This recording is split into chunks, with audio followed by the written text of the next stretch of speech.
dedicated to eastern and southern Kentucky. This is WYMT Mountain News Weekend Edition. Good evening, I'm Keaton Hall. 6 months following the historic flood that ravaged many parts of the region, one Breathitt County woman has still not been found. But earlier today, her loved ones gathered to celebrate her upcoming birthday. WYMT's Alyssa Williams was there in Breathitt County for Vanessa Baker's birthday balloon release. The effects of last year's historic flood can still be seen across the lower River Caney area of Breathitt County, but the devastation is even greater for the friends and family of Vanessa Baker. She's a person that you really need to know. She's one of those people that you could talk to, tell your secrets to, go places, have a good time with. Several months following the flood, law enforcement transitioned their rescue efforts into a recovery mission for 60-year-old Baker. But on Sunday, Baker's loved ones wanted to make sure they did something for her 61st birthday. As I told my granddaughter, we're sending her balloons today so that she will have them on her birthday in heaven. Baker's friends and family gathered at the River Caney ball field to release 61 balloons in her honor. This just warms my heart, sure does, to think people like this care for her. Baker's sister-in-law, Jenny Baker, says Vanessa would have been humbled by this gathering. She would probably say, "Are you people crazy? Why are you doing this? Why are you drawing attention to me?"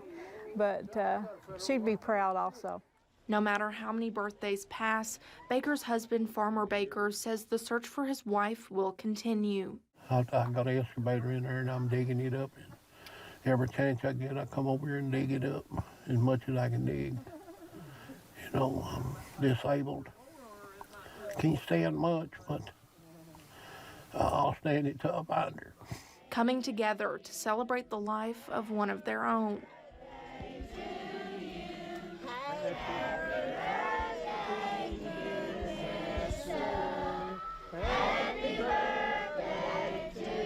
In Breathitt County, Alyssa Williams, WYMT Mountain News.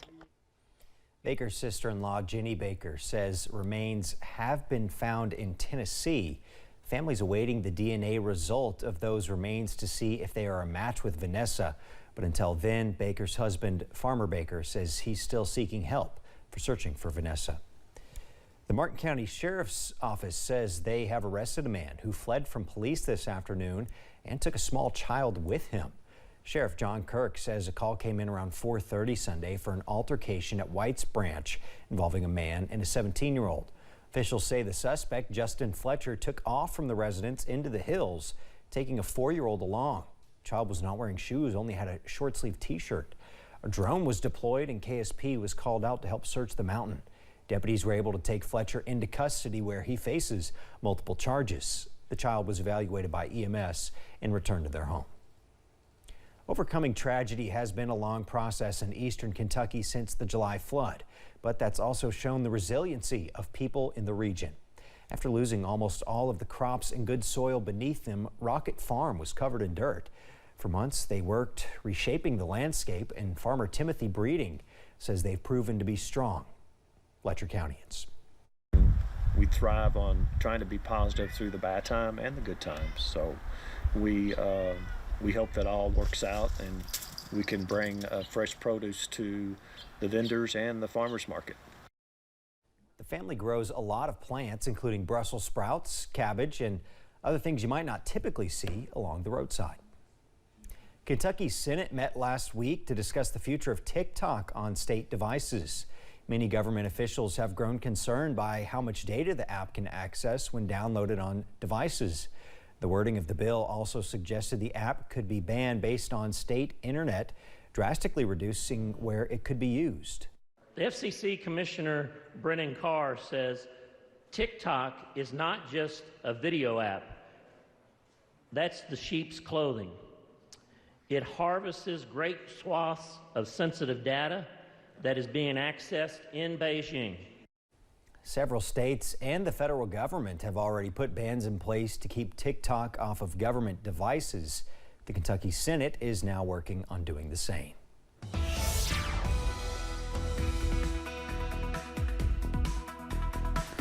Well, the weather is quiet across the mountains tonight, but we are tracking some very foggy conditions in some places. Here's a live look right now in Hazard from our camera here at WYMT. You can see visibility very low at this hour. Current temperature just above freezing at 34 degrees.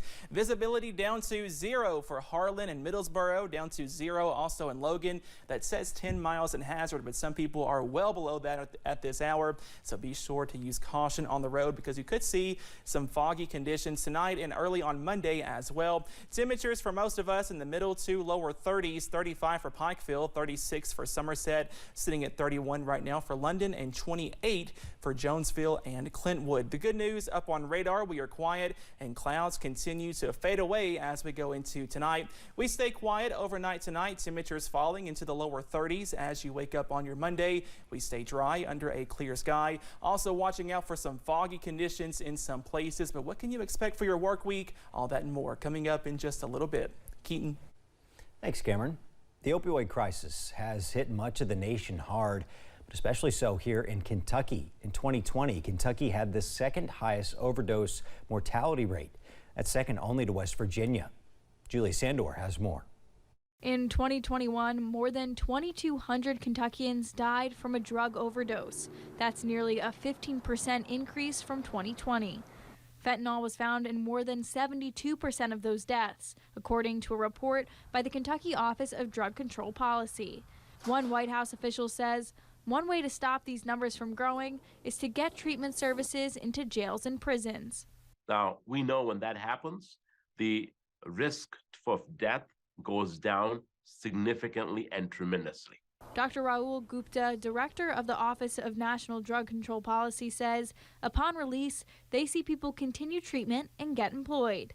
It's a part of the larger effort to ensure that everyone gets a chance at treatment across the United States. He says they need to crack down on people who are trafficking drugs like fentanyl because they take advantage of those who are vulnerable. Dr. Gupta says he recently met with Kentucky officials in Washington, D.C. to talk about ways to prevent these overdose tragedies from happening. Yes, some of the leaders that are actually looking to figure out how to take evidence and use it to save lives.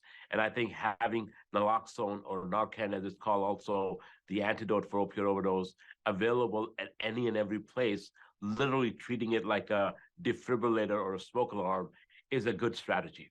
In Lexington, Julia Sandor, WKYT.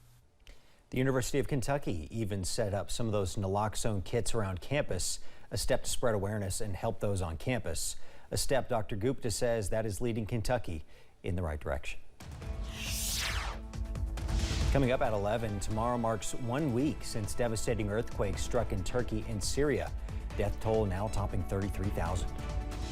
And the weather is quiet tonight, but we are watching out for possible storms by midweek. All those details coming up next.